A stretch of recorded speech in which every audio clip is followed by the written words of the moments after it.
freedom, cry out for freedom, they'll do the mighty blow. Here come the Crushers, they want to be a hero. Crusher Joe.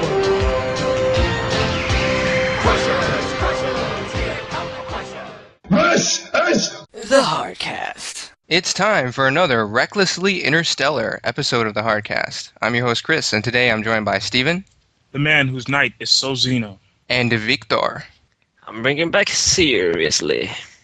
Tonight's review/discussion is about the 1983 sci-fi anime film Crusher Joe, based on the novel by Takachiho Haruka, the creator of Dirty Pair, and directed by Yasuhiko Yoshikazu. Crushers are skilled troubleshooters who will deal with any problem, large or small. And there's no better crusher than Crusher Joe. Joe and his crew are accused of space piracy, and in order to clear their names, they travel to the most lawless planet in the galaxy, where they'll have to take on the most notorious pirate in the known universe. So Victor, did Crusher Joe warp beyond your expectations? Or did it put you into a cryogenically induced coma? Tough choice, man. Tough choice. This anime actually warped me back in time, man, back in the 80s. This right here is a classic. I noticed the animation, the music, the sound effects and everything is just so 80s. It reminds me of all those older cartoons, Knights of the Zodiac and Voltron, you know, all those type of cartoons. Yeah. Right. It Old is. school. Voltron especially, yep. The animation, that's the first thing I noticed. It was really choppy. It's really old school. A lot of old school methods. Which was probably the best they could do at the time. So that's not... The vehicles look pretty decent. It's the people that sometimes look a little bit too old-fashioned. Yeah, I mean, after a while, I really got used to it. I like the action in it. They actually make it work. It's pretty cool. Yeah. When I started watching it, I was like, what the hell is going on? Because the first thing you see is this truck is being chased by cars, and all this crazy shit starts happening. Everybody starts shooting and crashing into walls and all this crazy action, and I had no idea what the hell was going on. Yeah, I didn't know who was the good guy, who was the bad guy, what was in the truck, and where were these guys going, and... It was definitely a weird entry, you know? But it worked a lot because all of a sudden, you're like, what the hell? Now you really want to watch it just to see what the hell's going on. You meet Crusher Joe, and you meet his team of the Crushers, you know? That intro reminded me so much of Star Fox, it's not even funny. When they introduced all the characters. You got your Fox McCloud, you've got your Ricky was definitely Slippy, for sure. Well, at least they weren't going like bloop bloop bloop bloop bloop bloop. Right.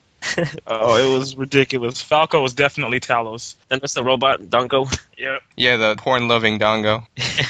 That's another thing. There was a high level of maturity in this title. Don't be offended if you see any nudity, any blood, it's definitely a mature title, so not for children. Yeah, don't show this to your kids. Oh, now you say don't get offended? This is the Hardcast. Yeah, well, yeah, besides that. Well, you think about it. If they're listening to us, this is the kind of stuff that's right up their alley. Yeah.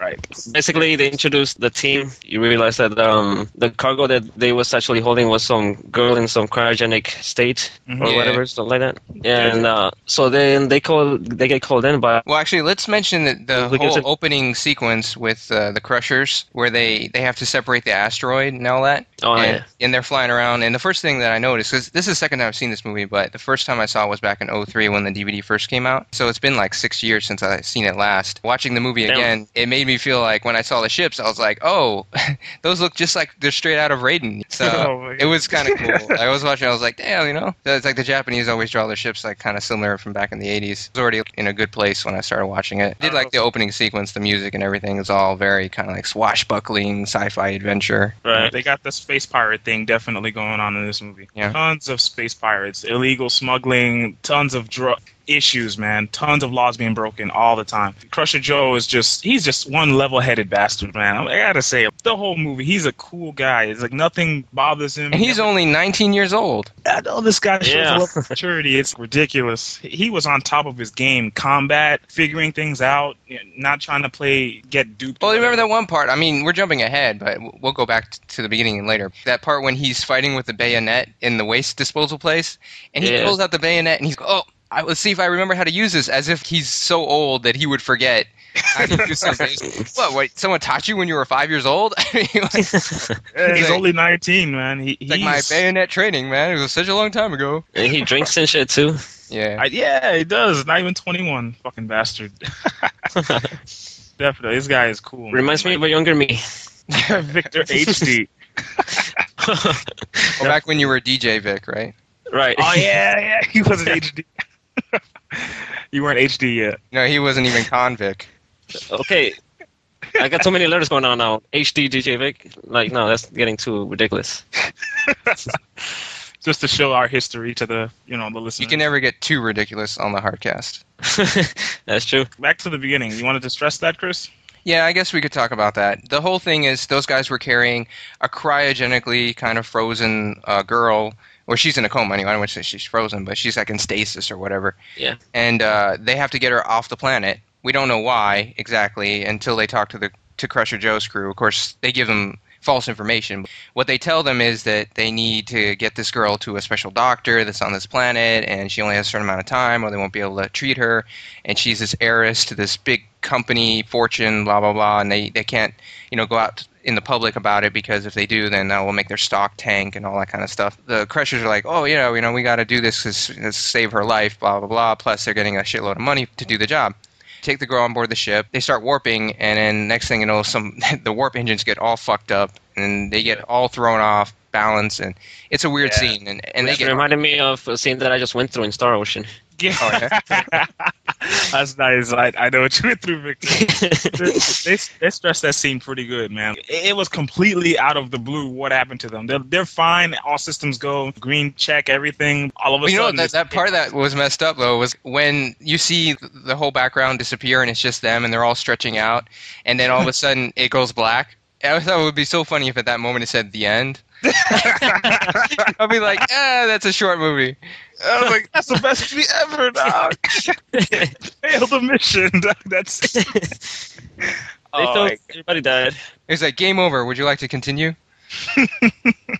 Seriously, Try again. And when they wake up, it's typical. What's going on? Give me a systems check. Where's our cargo? The cargo's missing. And after that, it just goes into mystery mode, where they're just trying to figure out what the hell just happened. Mystery And mode. then, yeah, of course, the situation does not bear in their favor. They get caught. Yeah, the Space Federation shows up. The Space something They're Federation. What was like it? UNSF or CF or some weird shit. USF. The USF. They show up and they're all like, oh, we think you're pirates. And they're like, no, we're Crushers and we're on this mission. And of course, they have nothing to back it up. All their data's been wiped. They have no cargo. And the guy doesn't even go off their word. Plus, he just doesn't like them to begin with. And he's a fucking dumbass son of a bitch anyway.